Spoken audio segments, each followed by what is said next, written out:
The TV1 News is proudly brought to you by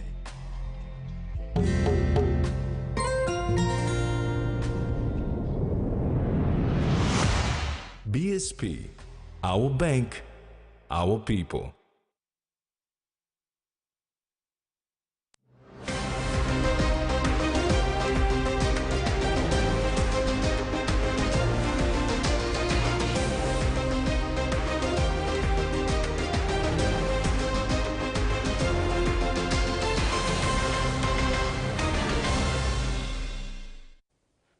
Hello and welcome. This is TV1 News. I'm Jasmine Irojak. And I'm Tracy Part. Join me later for sports.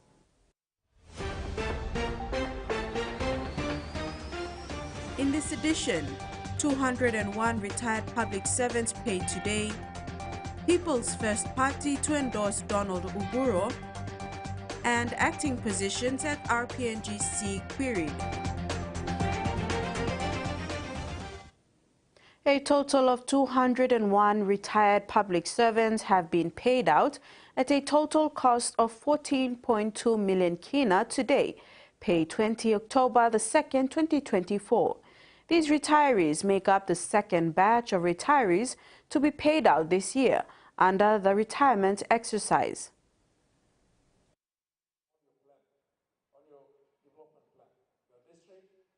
More than 4,000 retired public servants have been paid out at a total cost of more than 260 million kina since 2019. In this pay period, paid 200 of them were paid. Department of Personal Management Secretary Taya Sansan said deeds of release for the 201 retirees were submitted to the Department of Finance, enabling the payment for the retirees. The 201 retirees are from 18 government agencies across the public service. The 18 agencies whose officers are being retired are from the Department of Community Development and Religion, the Department of Defense, Health, Industrial Relations, Department of Personal Management, Department of Petroleum, the Department of Works and Implementation, National Museum and Art Gallery, National Statistical Office, Southern Islands Provincial Administration, Southern Islands Provincial Health Authority, and West New Britain Provincial Health Authority. The gross amount to be paid to these retirees does not include the number one super state share.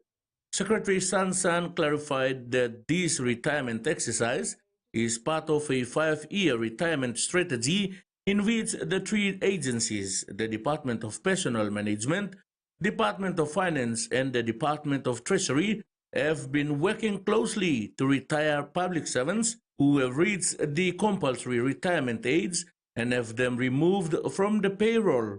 Ms. Sansan said the retirement exercise, which commenced in 2019, has been a success story since its commencement. She said the retirement team is currently working on batch 3 of retirees for 2024. Freddie Mo, TV1 News. While a by-election date is yet to be set for the Usino-Bundi open seat following the death of the local member and Education Minister Jimmy Uguro, leader of People's First Party Richard Maru has announced his party's intention to endorse the son of late Uguro as its preferred candidate for the seat when writs are open. Maru made the announcement at Walium Station yesterday, throwing the party's support behind 27-year-old Donald Uguro. Maru stressed that it was not a political campaign, as it would be against the law, but an announcement from the party regarding its intentions as time is one of the essence, and when writs open, they are better prepared. It was an emotional day for the people of Walium as they remembered their former leader, who they claim had brought about immense development to the district after 45 years of independence.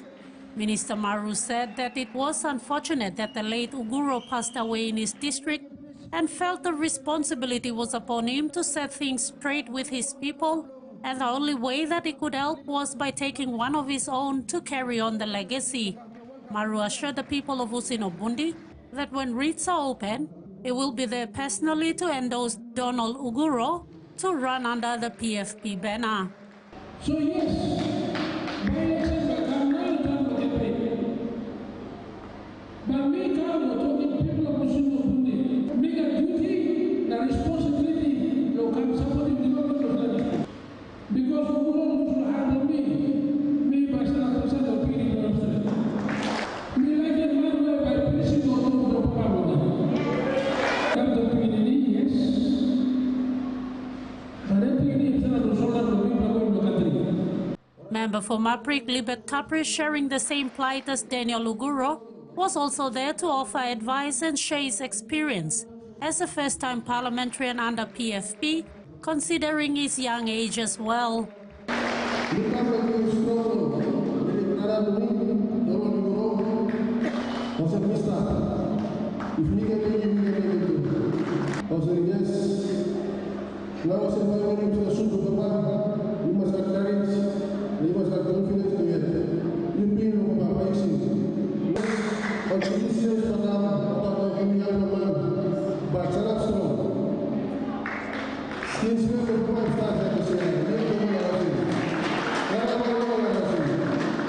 Donald Uguro has put his hand up to carry on the legacy that his late father Jimmy Uguro has left behind. This news was welcomed by council leaders of Usino, Bundi and Gama, who pledged their support and were thankful that PFP has seen the potential in Donald Uguro.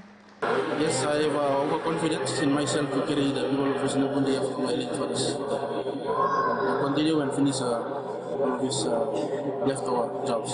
Yes, by observation and involved in his political career, they have a big influence and knowledge about the government system, how it works, administration, running administrations.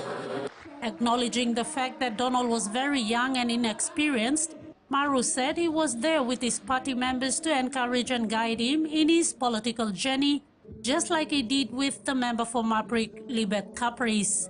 Ruth Rongola, TVWAN News. The Petroleum and Energy Conference is scheduled to take place in Port Moresby from the 17th to the 18th of October 2024. Minister for Petroleum and Energy Thomas Opa, in announcing the date, said the 2024 PNG Petroleum and Energy Conference will promote investment opportunities in PNG, while also discussing the transitioning to a greener energy future.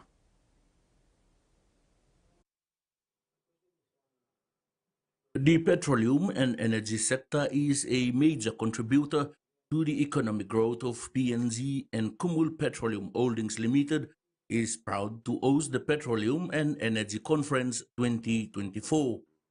Minister for Petroleum and Energy Thomas Opa said the event will attract major investors in the petroleum and energy sector globally.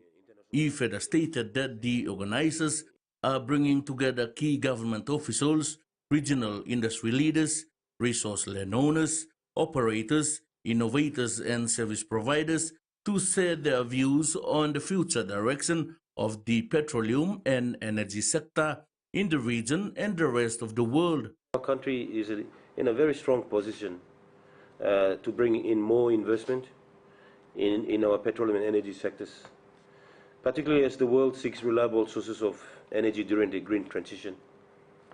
We encourage national and international investors to seize this opportunity to participate in PNG's energy development, and now is the time. Managing Director for Kumul Petroleum Holdings Limited, Vapu Song, also highlighted that there are enormous investment opportunities in the petroleum and energy space, and PNG is ready to welcome investors. He said while PNG transitions to more sustainable production of energy in the country, it aims to market its LNG in the global market in a more responsible way than in the past. This is an avenue we are creating for the policy discussions to happen. Existing policies, new policies, our desire to change different policies that we have that governs the oil and gas and energy business. This is a platform where new projects are discussed, lessons learned from the past projects. Mr. Song noted that the lineup of key speakers at the conference are at the cutting edge of energy production and he looked forward to the open discussions that will take place. Speakers include Dr. Feridun Ferasaraki, a globally recognized economist in the oil and gas sector, and Daniel Johnson, a renowned expert on fiscal financing in the petroleum sector. Right.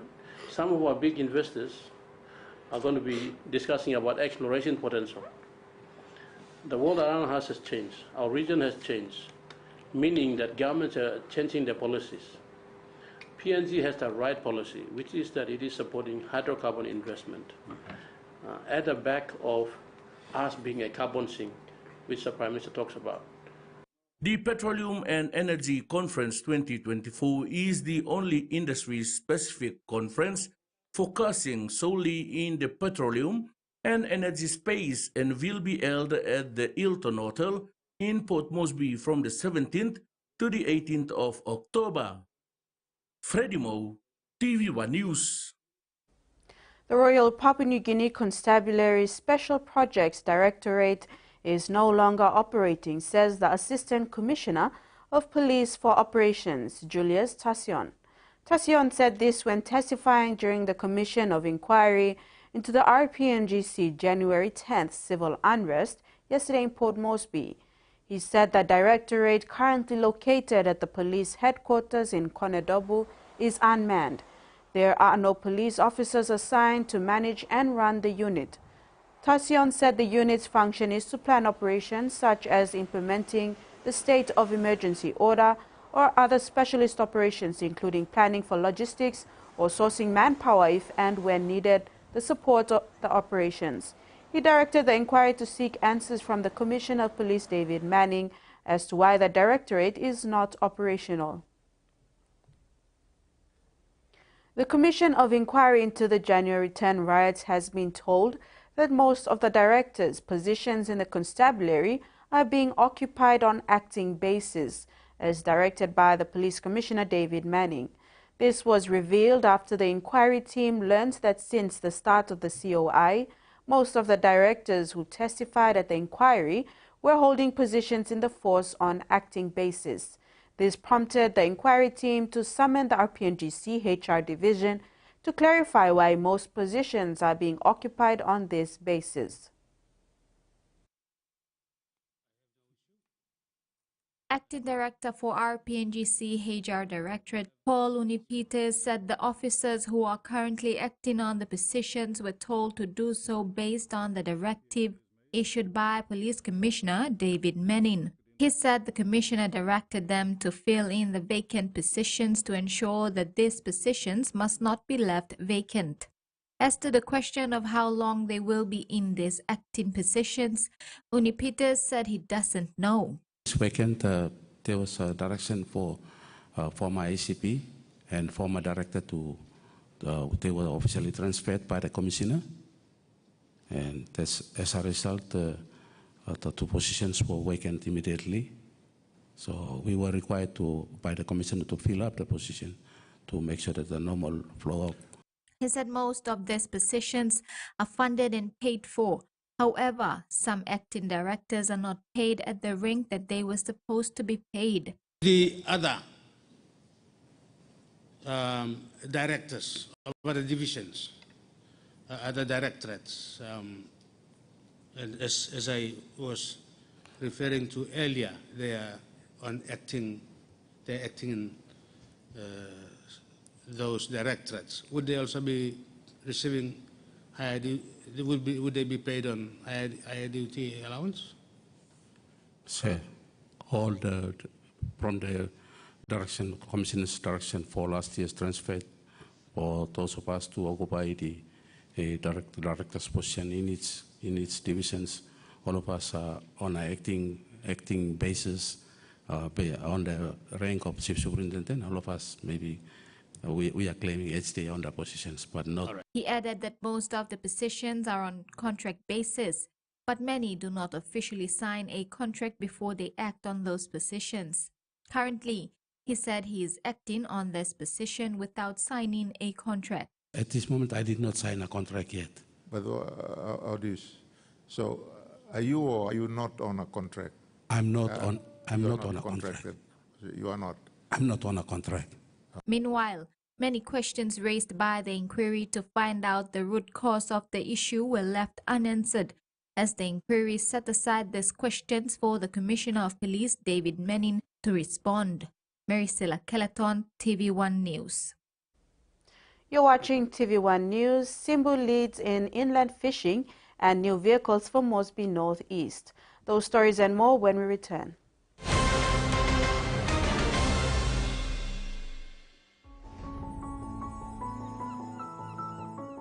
Over the last 16 years, we have connected Papua New Guinea like nobody else ever did before.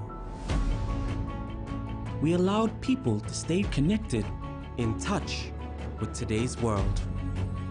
But our mission went far beyond telecommunication, beyond towns and urban centers, and into the heart of this diverse archipelago. We built schools where nobody else ever did before. Clinics where people were in need of help. And never shy of reaching the last mile. But most importantly, we brought hope that a better future is possible after all. And guess what?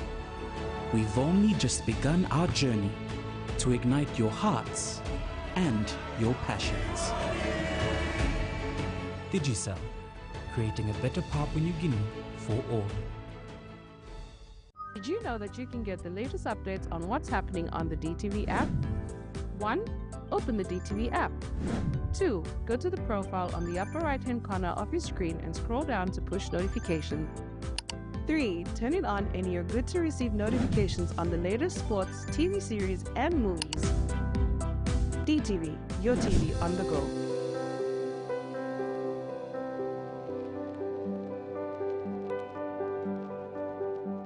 TVWAN Online has replaced Loop PNG, and with one click on tvwan.com.pg, you can stay connected to PNG's breaking news, top stories, international news, and the latest sporting action. Don't miss out. Visit tvwan.com.pg and bookmark to your home screen to stay in the know wherever you are in PNG. TVWAN Online, the news source you can trust, just one click away.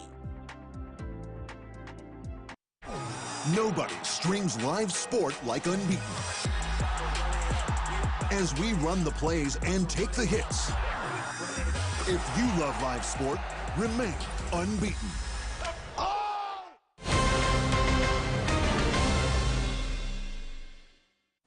Welcome back. Simbu Province has a long history in fish farming, with the first trout hatchery established by the colonial administration in Kegasugul, Gembog district, in the early 1960s. Trout eggs were imported from Australia, hatched, and distributed across the highlands, laying the foundation for trout fish farming in Papua New Guinea.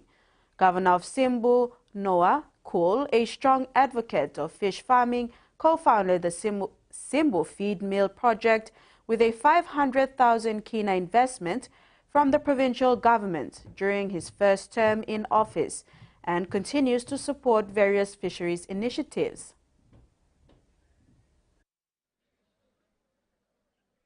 At the opening of the Provincial Inland Fisheries Resource Center, Elim Fish Farm Hatchery and Simbu Aqua Fish Feed Mill yesterday, Simbu Governor Noah Cool expressed gratitude to the National Fisheries Authority for their support.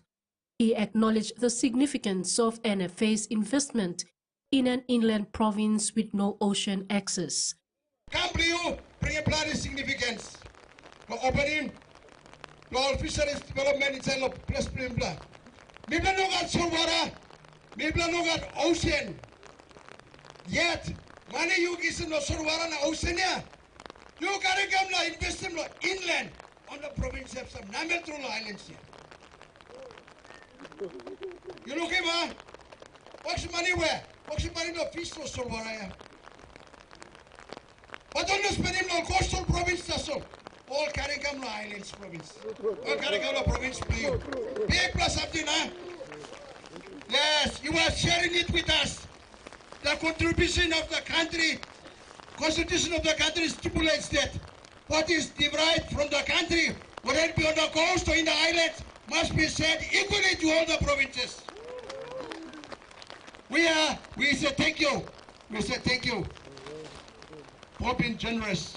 He added that Simbu aspires to be self-sufficient with a focus on food security, income generation, and downstream processing. Our partnership will directly benefit over 20,000 fish farmers, 7 primary fish cooperatives existing in the province. The event also highlighted the contributions of Chris Mondo, Acting Deputy Administrator and long-serving Fisheries Officer.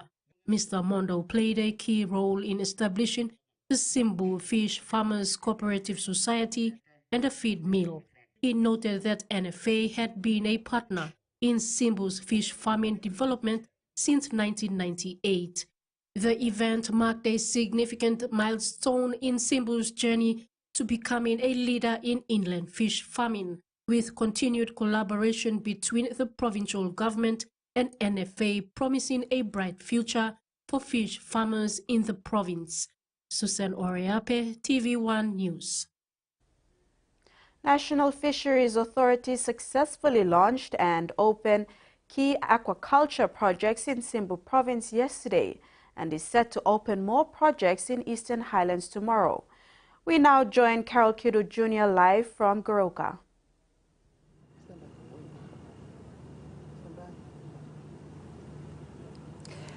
Thanks, Jasmine. Here with me this evening is the National Fisheries Authority's Managing Director, Mr. Justin Ilakini. Thanks so much for being with us this evening, sir. Thanks for having me. Thank you. So with yesterday's significant launch in Simbu, can you give us an overview in your own words of the key projects that were launched and opened and the infrastructure development that will commence at Gotomi Primary School, and how does NFA plan to ensure that these investments bring long-term benefits to the local aquaculture sector? Thank you for those important questions. Firstly, in Simbu, I think the turnout was really good. And like as you put it, it was a really significant event for the Simbu province in terms of fisheries development in the province. And you know, Simbu is a rocky, stony province where there isn't much cash crops or much economic activity. So they have really embraced fisheries. So with that, at the National Fisheries Authority, we tend to prioritize provinces that have dependent on fisheries to promote their economies. So Simbu is one of them. And in terms of the projects, there were 3 projects that we launched yesterday. The first one was the Elim hatchery project. That is very important for the sustainable development of inland and aquaculture fisheries in the province because of the fact that from that hatchery, the baby fish or fingerlings will be distributed throughout the province. So there will be a consistent turnover of fingerlings. And as you know, fingerlings, apart from feed, are 2 important inputs into aquaculture development. So Simbu is on the right track in terms of making sure that they have fingerlings available to supply to the farmers. The second project that we launched yesterday was the Simbu Resource Center. That facility will help with regards to training, capacity building, to promote the skill sets and the human resource of Simbu in terms of training farmers, in terms of training their own people. Yes. So now they have the facility, they have the state-of-the-art building that we've helped funded it. So that is to do with human resource and providing facility where everybody in Simbu, and even I think they have opened it up to the whole country as well, where they can all come to Simbu and also access what Simbu is doing in terms of developing aquaculture and inland fisheries in Simbu. The other project was the feed mill project. That is a very critical component as well in terms of aquaculture development in the country. And Simbu is one of those provinces that have taken the initiative to go out and start doing producing feed. And yesterday it was really encouraging that they had 25 kilograms of feed already been produced. So yesterday we gave some funding to keep on encouraging them to do what they have been doing successfully and consistently. And like I said yesterday at the ceremony or at the event, there are one provinces that take initiative and they don't wait for the government or anybody to help them. So I think that's something that a lot of people can learn from. Wonderful, and I can say that Governor Kul was very happy with the outcome, and of course in support of all these people and what NFA has been doing as well. So looking ahead with NFA's ongoing support through funding with for staff accommodation, as it was mentioned at one point, and office refurbishment and initiatives like the Fish for Schools strategy, how does NFA plan to sustain and enhance the growth of aquaculture in communities like Lufa and beyond? Yeah, let me get to that second question that you answered. For Eastern Islands, it's happening tomorrow, and Eastern Islands has been one of those pioneer provinces in the country that has really gone full on in terms of aquaculture development, dating back to the 1950s. Just recently, we've taken back Ayura Aquaculture and Inland Facility, and it's now a national function.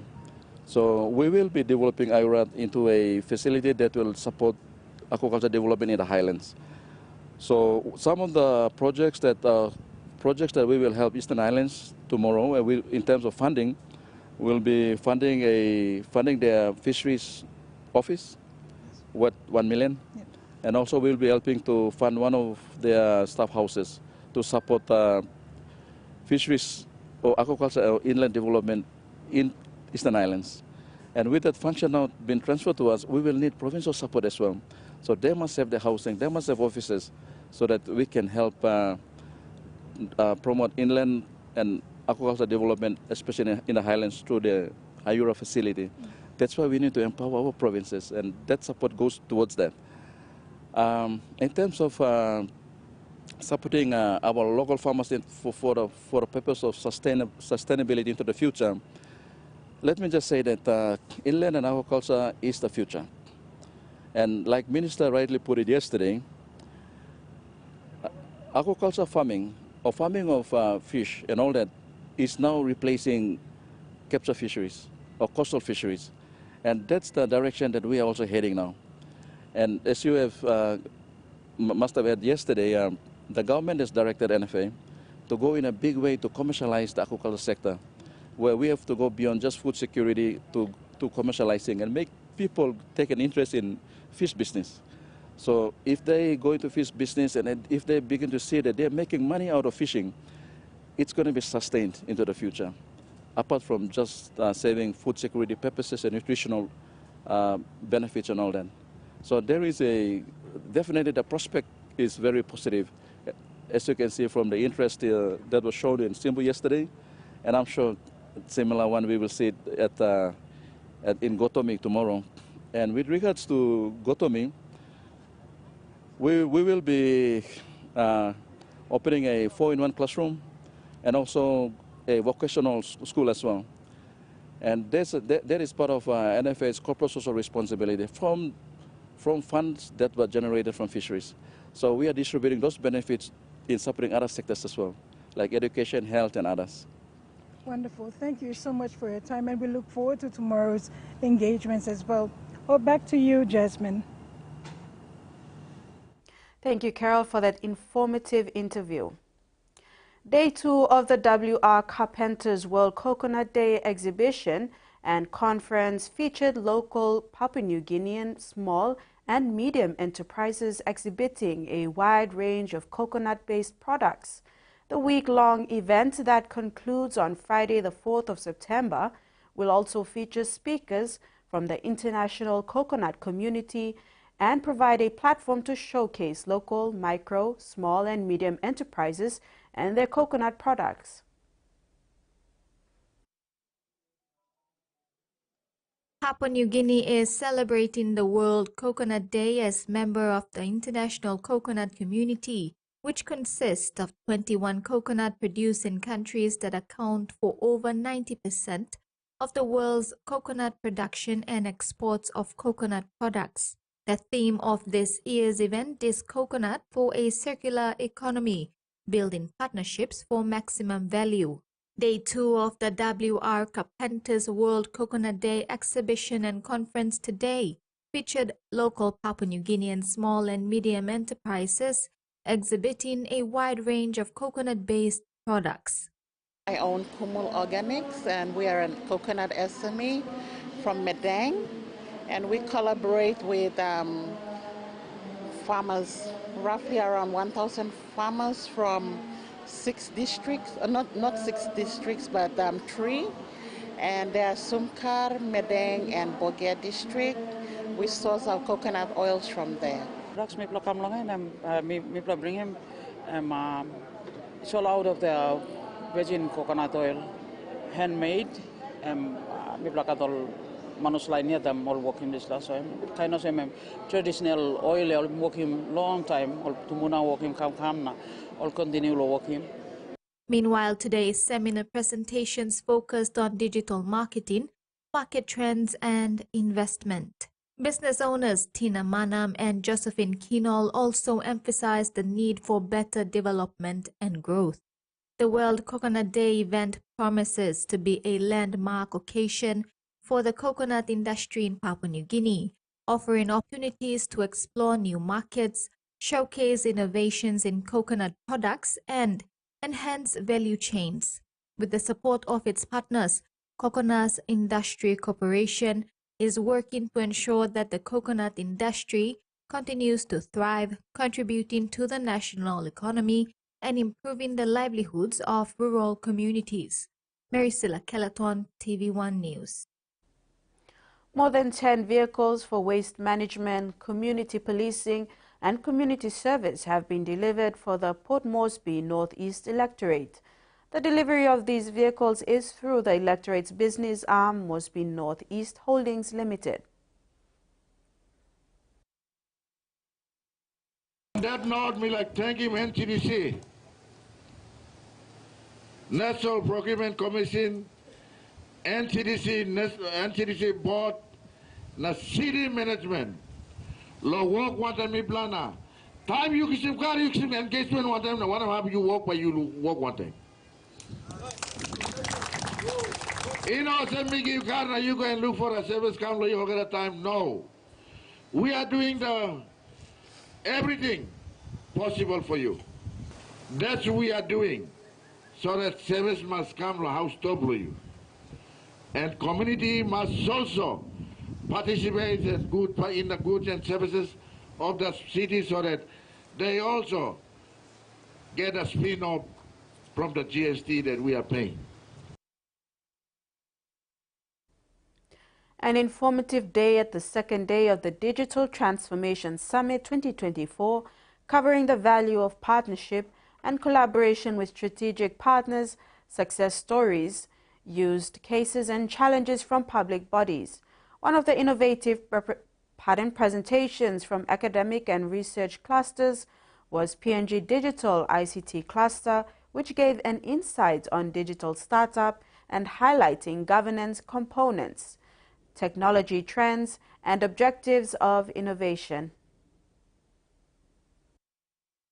As Day 2 of the Digital Transformation Summit 2024 progressed, many digital organizations as well as individuals in the digital space got to know a thing or two about digital startup and PNG's growth in the digital space. President PNG Digital ICT Cluster Winifred Kula spoke about digital startup and the technology trends to drive this.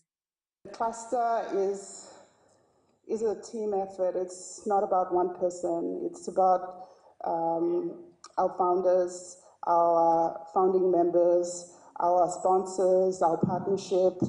This is really a community effort to create homegrown solutions for PNG. We're reaching the age of 49 years.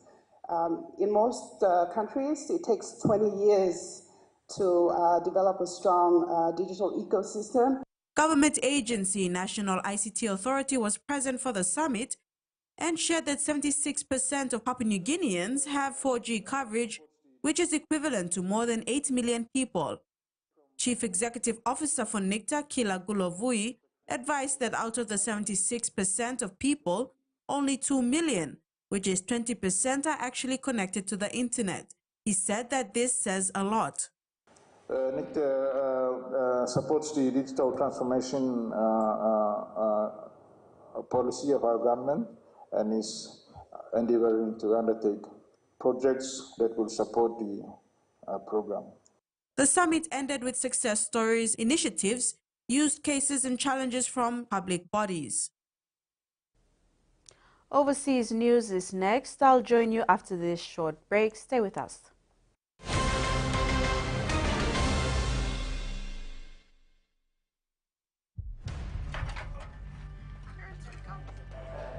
St. John Ambulance, how can we help you? Calls like these are part of our day-to-day routine at St. John Ambulance. Box Base, this is Alpha 130.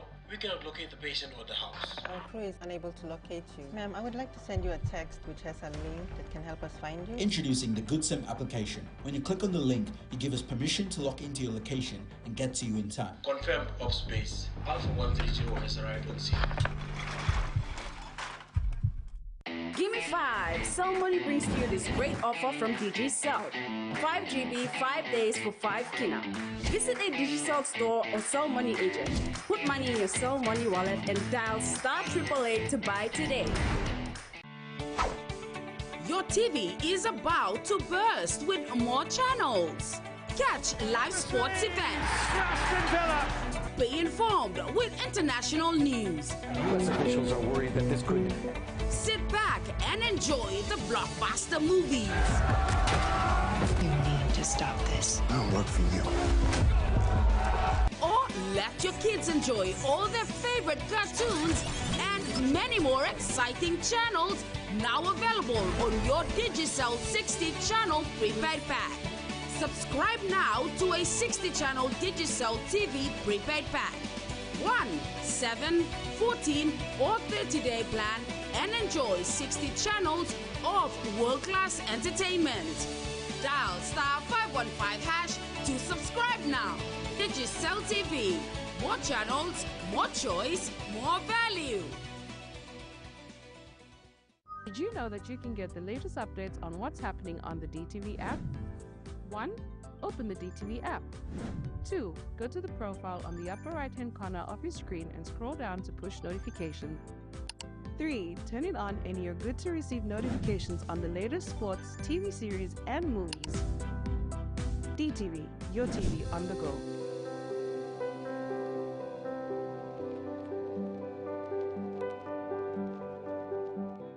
A good car's not enough. How many horsepower? 18. It's got to be a great car. Oh, there's smoke coming out of the dashboard. We really want to buy it, don't we? Wheeler Dealers World Tour, Fridays 8:30 on Turbo.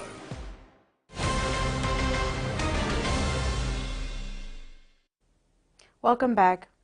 On its Independence Day, Tuvalu is calling on the global community to act decisively and swiftly to address the pressing challenges of climate change and maritime decarbonization. With the threat of climate change looming, Tuvalu is calling on the International Maritime Organization to adopt a universal levy on maritime emissions, which is key not only to generating revenue, but also to mitigating pollution and supporting a fair transition to renewable energy. Palau advocates for universal emissions levy and equitable revenue distribution to ensure climate justice for small island developing status. The ABC's managing director has apologized to indigenous and cultural diverse staff for racism they've experienced at the national broadcaster. An independent review has examined how the organization supports staff. ABC management has committed to tackling systematic racism, accepting in principle all 15 recommendations of the report. Nutrition from the top. That I am deeply sorry to anybody who has experienced racism at the ABC. The ABC's managing director acknowledging and apologising for racism. It cannot happen. It must stop. It must stop in society and it must stop for the ABC. The independent review, led by Dr Terry Janke, was commissioned after Wiradjuri man Stan Grant stepped down from presenting programs, accusing the ABC of failing to defend him from racist abuse. 120 former and current employees spoke to the reviewers.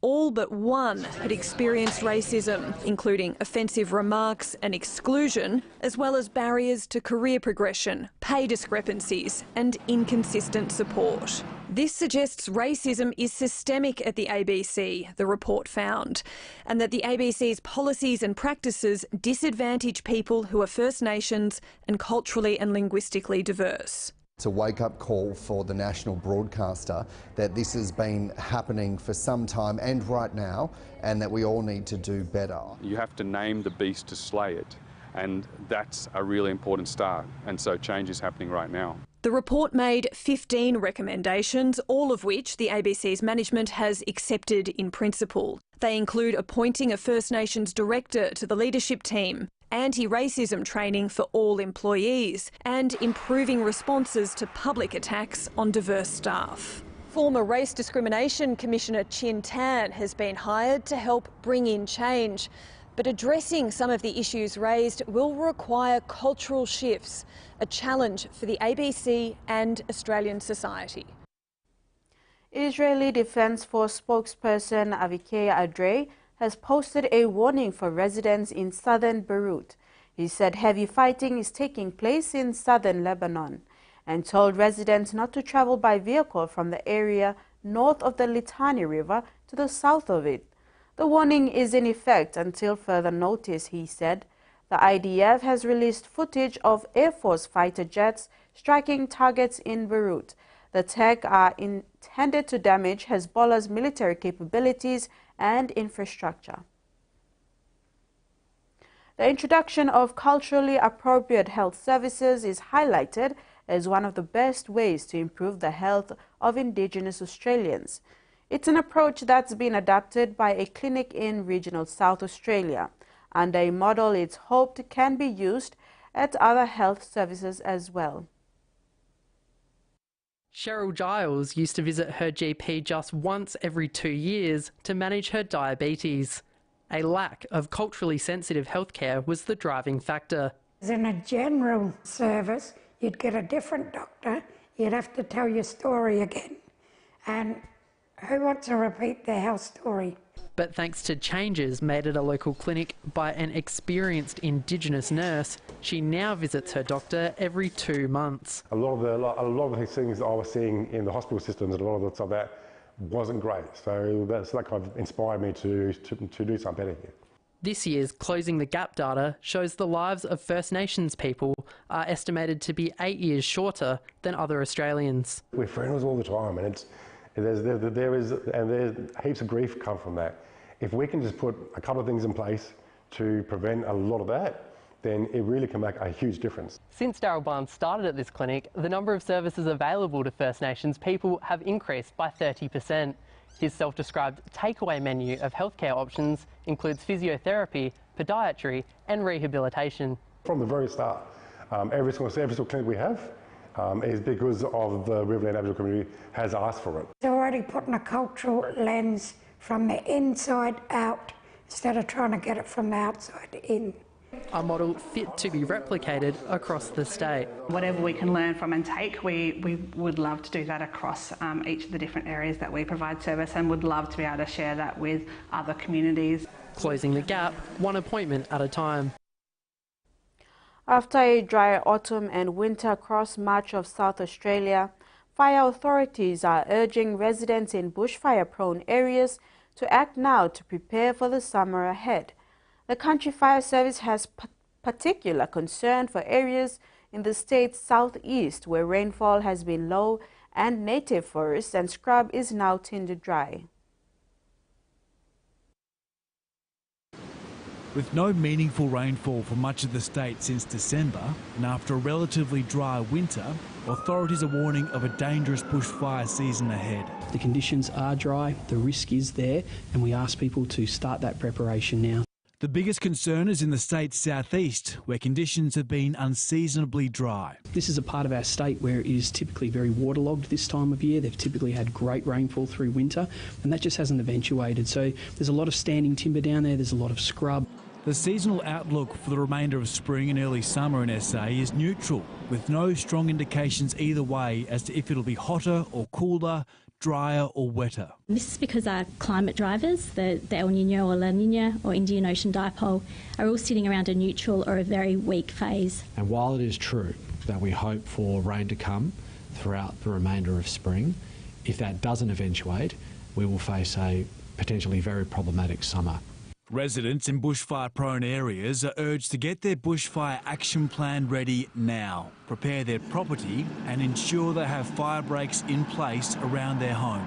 These are tangible steps that people can start now and maintain during summer that will make a real difference in the event of a fire, and will make a real difference for our firefighters when they come on scene to help protect properties and lives. The only thing that presents a bigger risk to loss of life and property during a bushfire than dry conditions is complacency. A message to heed on the eve of another potentially dangerous summer. And that ends our news segment. Tracy will join you at the sports desk after the break.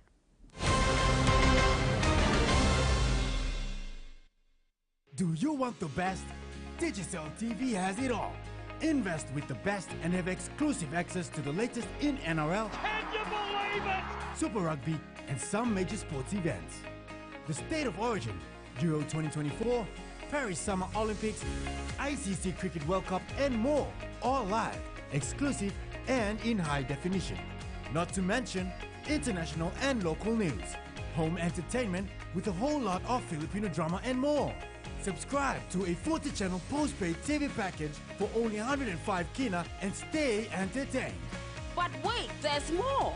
With this package, you can watch Digicel TV on your mobile for free.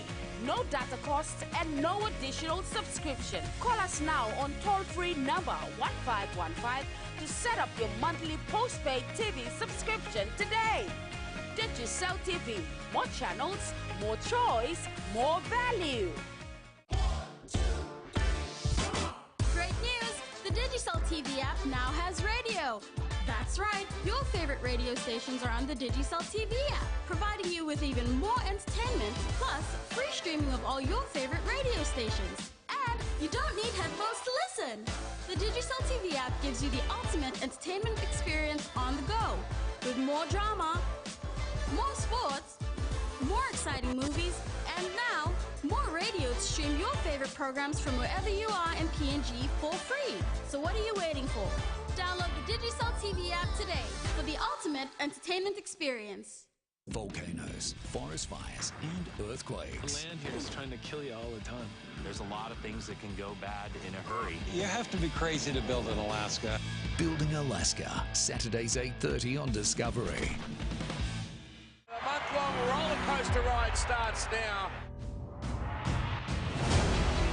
This club is used to the pressure cooker of finals football. They expect to be on the biggest stage.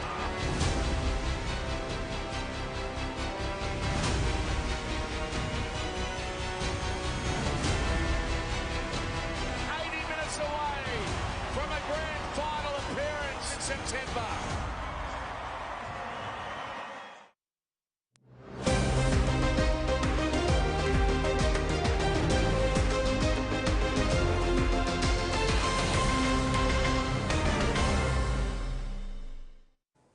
Thanks for staying with us. In sports, PNG Barramundis have bounced back to victory after they lose to Jersey on September 28 to beat Qatar by 7 wickets in a high-scoring match at the Raraka Sports Club Oval in Kenya. After recovering from the weekend's loss, the PNG Barramundis rejuvenated by playing a thrilling match, chasing down their opponents to win by 299 for 3 in the 41.1 overs, with Qatar setting for 298 for 8. Head coach Tatenda Taibu said the Barras showcased good performance with intense bowling and batting as the team relieved their game plan with skillful cricket to outclass their opponents. Barras' battling was classical from the combination of Tony Ura, who scored 111, and captain Asad Vala, not out for 129.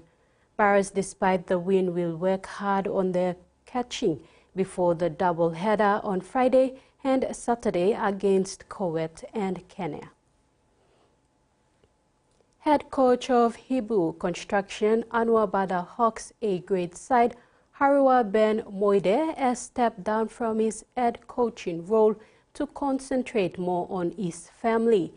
A former star player himself in his heyday with various clubs, including Hawks, Tarangau and Paga Panthers, and more recently assistant PNG RFL strength and conditioning coach, he has devoted 3 decades of his life to rugby league and has now decided to move on.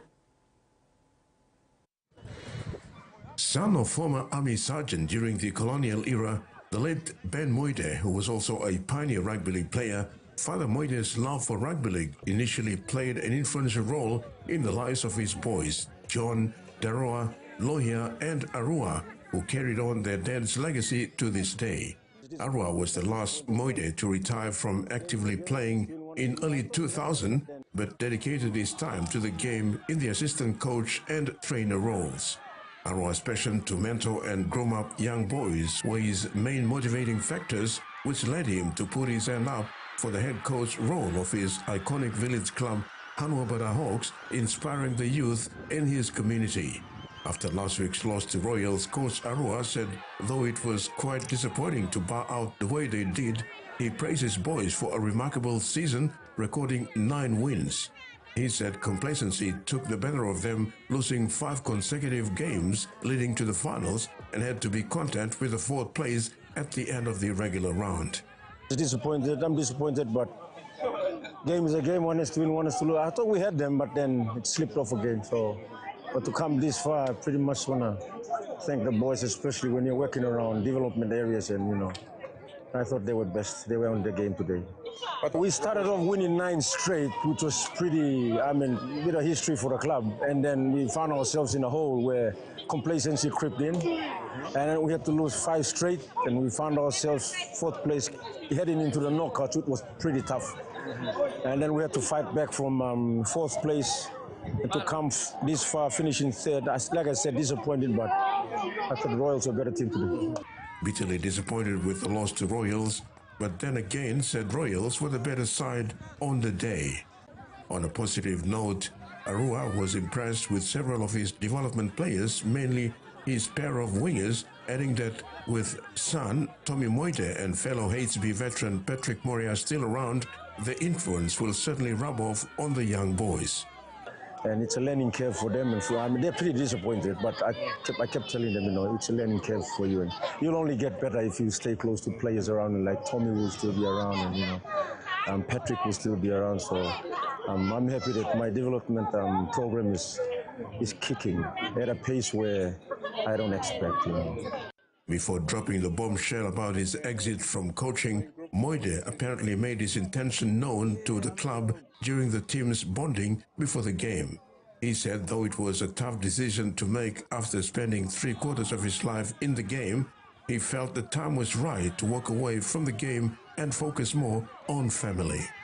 Last night when we had our meeting, I officially said this was going to be my last. I've spent my entire life in football, like, you know, I played with you, you know, we played together, and, you know, for me to, you know, almost 3/4 of my life I've been involved in football, and for me to walk away and for you to say, are you going to come back, you know, pretty tough, but I've made my decision. My wife is pretty much happy with my decision, and I think I'll stick to that, but I'm happy because I'm handing responsibility over to people I've built up, and I can only do as far as advise them from the side, but I'm happy where I am.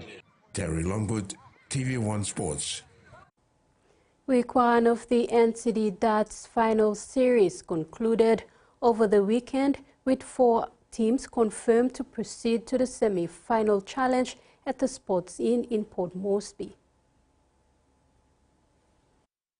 Elimination final Solway in Barracuda, NCD1 Brabis Naduk 2 and Vams White bow out for the 2024 season.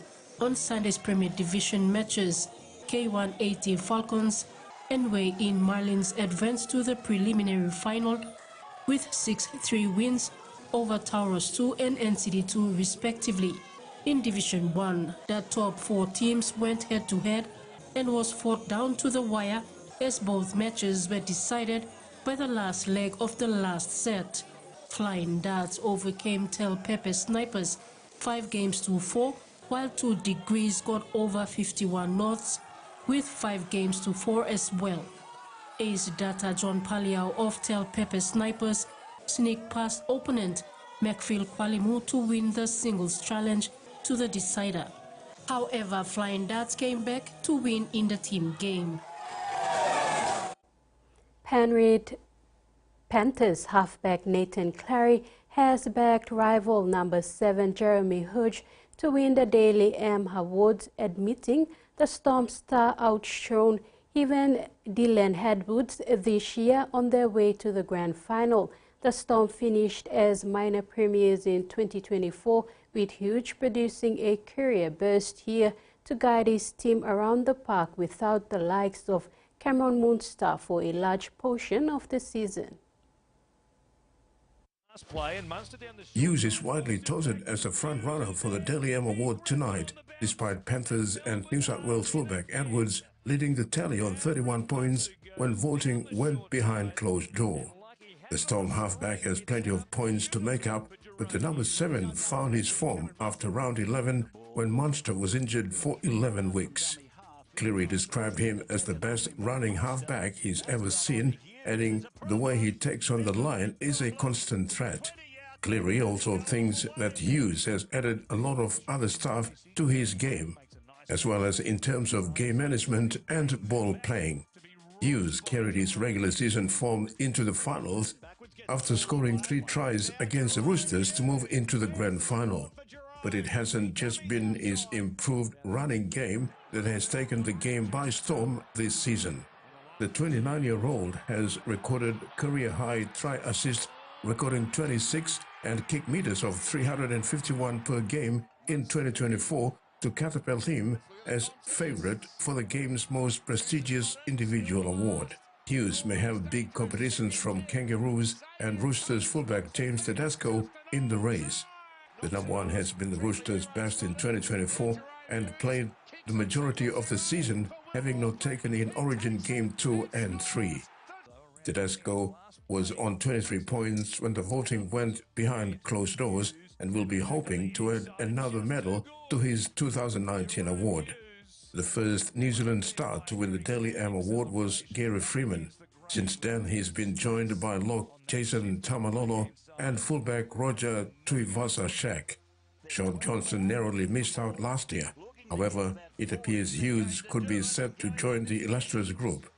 The Storm halfback was also rested for a away clash against the Cowboys in round 25, which could have cost him 6 points in the voting system. Terry Longwood, TV1 Sports. That's it for sports, and now the weather focused with Jasmine.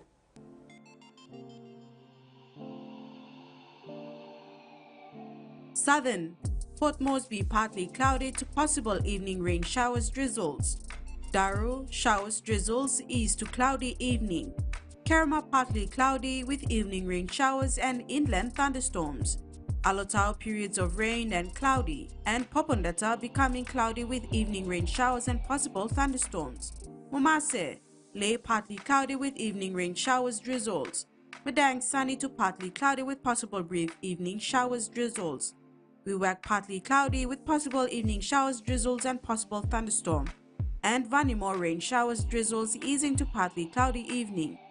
New Guinea Islands, Lorengau cloudy periods with few evening showers, Cavian becoming partly cloudy with few evening showers drizzles, Kokoporobao sunny to fine partly cloudy evening, Kimbe becoming partly cloudy with evening showers drizzles, and Buka partly cloudy evening with a shower or two. Highlands, all highland centers, cloudy with afternoon rain showers and possible thunderstorm. Ocean forecast. Coral seas rough to very rough with southeast winds of 25 to 33 knots, reaching 47 knots at times. Solomon Sea and Pacific Ocean seas slight to moderate with southeast winds of 10 to 20 knots, and Bismarck Sea seas slight with east to southeast winds of 10 to 20 knots. Waters of southern PNG Indonesian border to Daro to Kiwa Islands to Kerma to Yule Island to Hood Point to Summer Islands, and waters of Fincher-Fen through Vitia Strait to Siasi Long Islands. Seas 1.5 to 2.5 meters, rising to 3.5 meters at times along gale warning areas. Waters of Summer Island to Cape Vogel and Almanin Bay Islands seas 1.5 to 2 meters. Waters of Cape Vogel to Huon Gulf to Fincher-Fen, and waters of Manus and its western group of islands, seas 0.5 to 1.5 meters. Waters of Medang to Wewak to Vanimo and northern PNG Indonesian border, seas 1.5 to 2.5 meters. Waters of New Ireland to East New Britain to Bougainville, seas 0.5 to 1.3 meters. Waters of West New Britain, seas 1 to 2 meters, rising 2.5 meters at times along warning areas.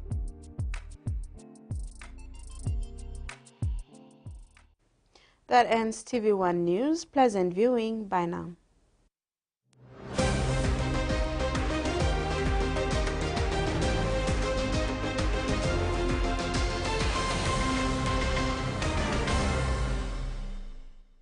The TV1 News was proudly brought to you by